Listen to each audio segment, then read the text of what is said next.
Querido irmão, querida irmã, para essa sexta-feira, depois das cinzas, nesse dia 4 de março, temos como proposta de reflexão o texto de Mateus, capítulo 9, do versículo 14 a 15. Naquele tempo, os discípulos de João aproximaram-se de Jesus e perguntaram: Por que razão nós e os fariseus praticamos jejuns, mas os teus discípulos não? Disse-lhes Jesus: Por acaso os amigos do noivo podem estar de luto enquanto o noivo está com eles? Dias virão em que o noivo será tirado do meio deles. Então, sim, eles jejuarão. Palavra da salvação. Glória a vós, Senhor. Querido irmão, querida irmã, Jesus é muito prático em seus ensinamentos e tem plena consciência de quem ele é e do que está realizando. Jesus é o noivo e seus discípulos precisam aproveitar sua presença ao máximo. Assim vão aprender dele como devem agir para que o reino aconteça entre as pessoas. Porém, chegará o momento em que Jesus não estará mais presente, e mesmo assim, a missão deve seguir adiante. Nesse momento, os discípulos vão jejuar porque a realidade exigirá isso deles.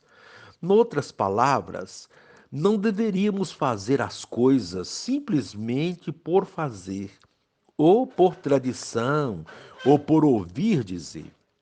Deveríamos aprofundar o sentido do nosso fazer e compreender as motivações que nos fazem tomar esse ou aquele caminho. É preciso dar atenção ao aqui e agora, para que nossa resposta de fé seja coerente e condizente com o momento vivido. Querido irmão, querida irmã, o jejum é uma prática da quaresma. Todas as sextas-feiras do ano lembramos a paixão e morte de Jesus. Assim, neste dia, rezamos os mistérios dolorosos no texto mariano e procuramos fazer algum gesto penitencial. Esta é a primeira sexta-feira da quaresma. E durante esse período, nesse dia da semana, a igreja nos orienta a fazer abstinência de carne. É um modo de fazer penitência, por meio da qual nos unimos ao padecimento de Cristo e dos irmãos.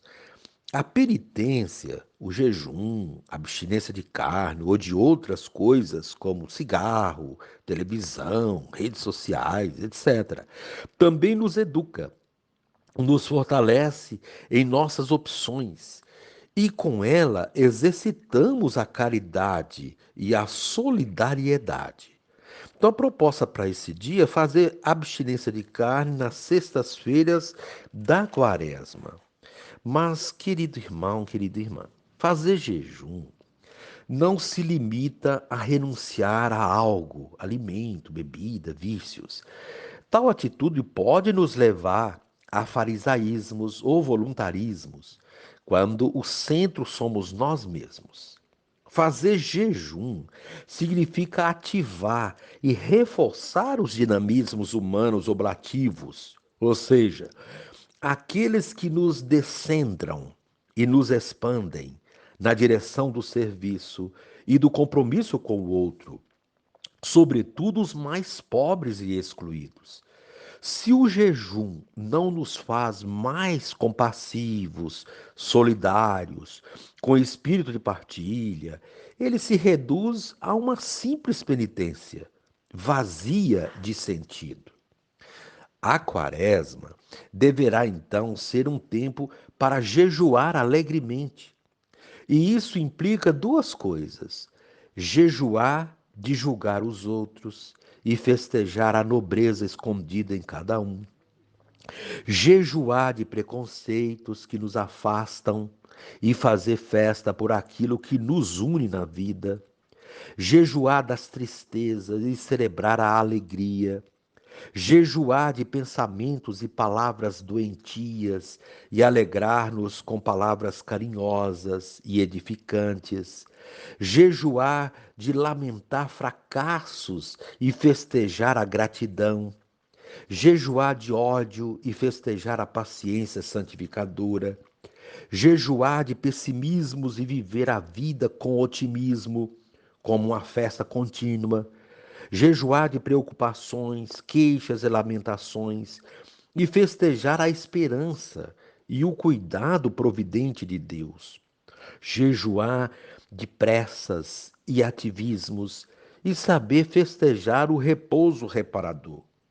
As bodas de amor são vidas em expansão. Comer juntos, que haja comida para todos, aprender a desfrutar e a saborear o alimento. Mestre de bodas, os discípulos e servidores de Jesus deverão ser escola e exemplo de felicidade no amor.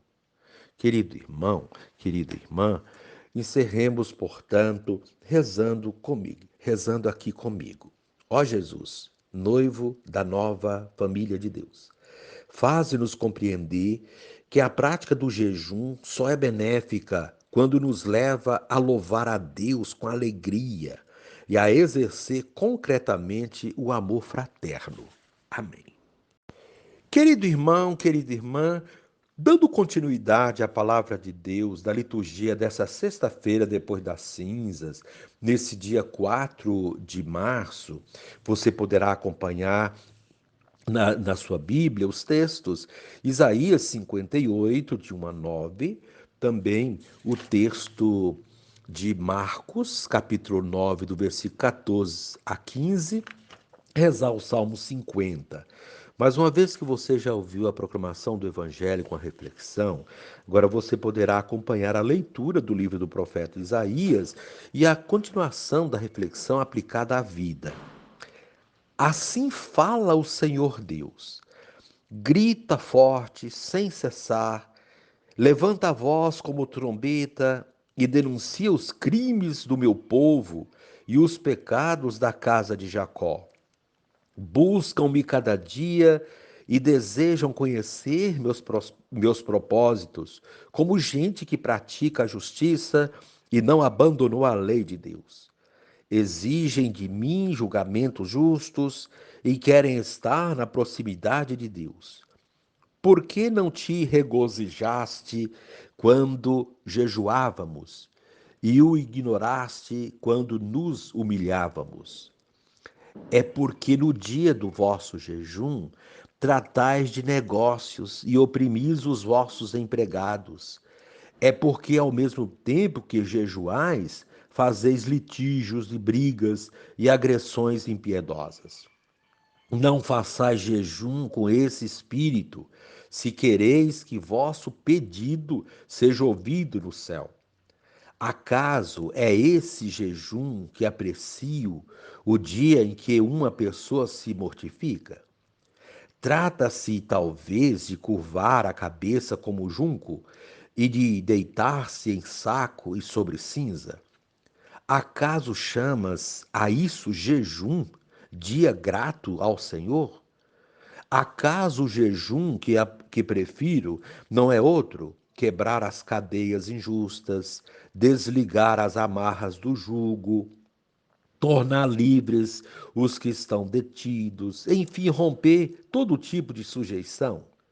Não é repartir o pão com o faminto, acolher em casa os pobres e peregrinos? Quando encontrares um nu, cobre-o e não desprezes a tua carne. Então brilhará tua luz como a aurora e tua saúde há de recuperar-se mais depressa. À frente caminhará a tua justiça e a glória do Senhor te seguirá. Então invocarás o Senhor e ele te atenderá. Pedirás socorro e ele dirá: Eis-me aqui. Palavra do Senhor. Graças a Deus. Querido irmão, querida irmã, a liturgia de hoje reflete sobre um dos três pilares do processo de conversão do tempo da Quaresma, vistos na quarta-feira de cinzas, o jejum.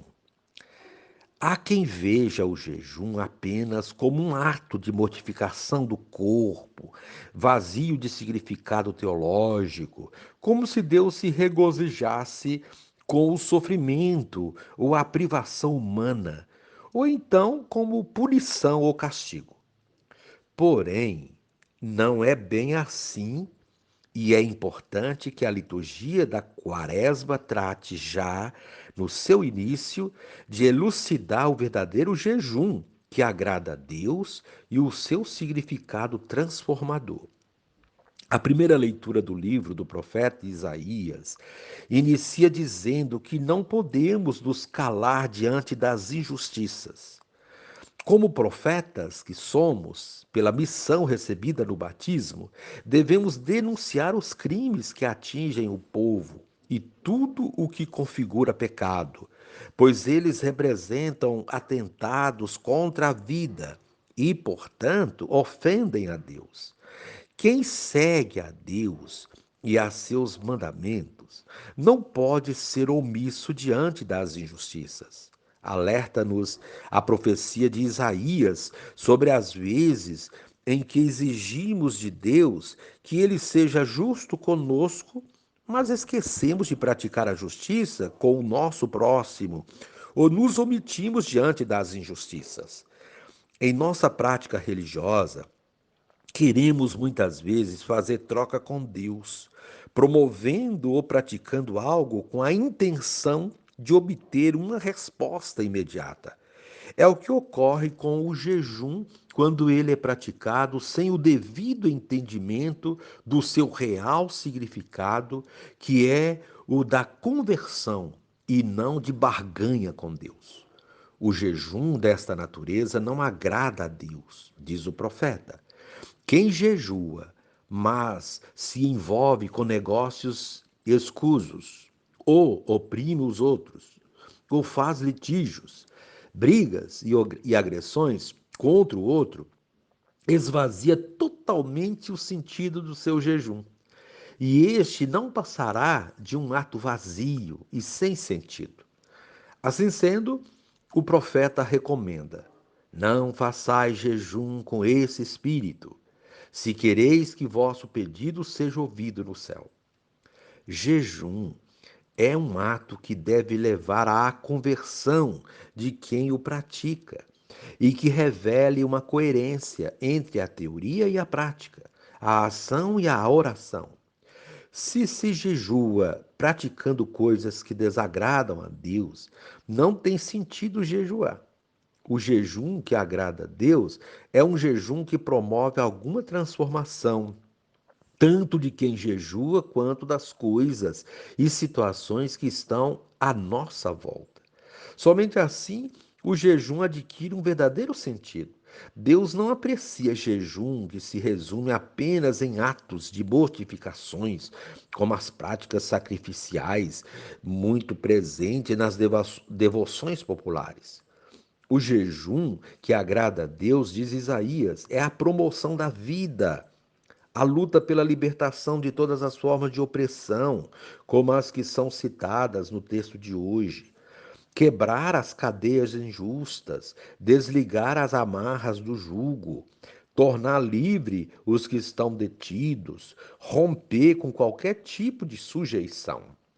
Enfim, temos uma lista de sugestões para a prática do jejum querido por Deus, todas profundamente comprometidas com a vida. Cabe a cada um descobrir à sua volta, no contexto em que vive, quais são as situações de opressão que clamam por libertação. Ajudar a pôr um fim a essas situações é o jejum pedido para este tempo quaresmal.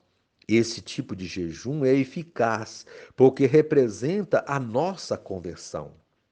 Nessa mesma linha de reflexão, segue o evangelho de hoje. Jesus ouve dos discípulos de João que os seus discípulos não jejuam. Os discípulos de João e os fariseus têm um conceito de jejum pouco transformador, reduzido apenas aos atos de mortificações que pouco contribuem para uma mudança de vida.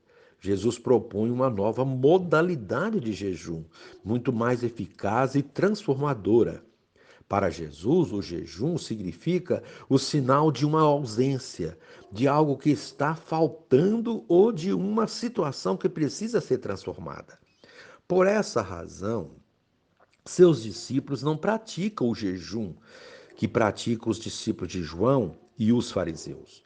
O jejum dos discípulos de Jesus consiste no compromisso com a vida dos sofredores e não num mero ato de privar-se de alimentos ou outra prática penitencial. Eles farão sim esse sacrifício penitencial, mas quando Jesus não estiver mais no meio deles. Aí então o jejum deles significará a presença de uma ausência. Naquele momento, o mais importante era os discípulos celebrarem com Jesus, estar e aprender com ele.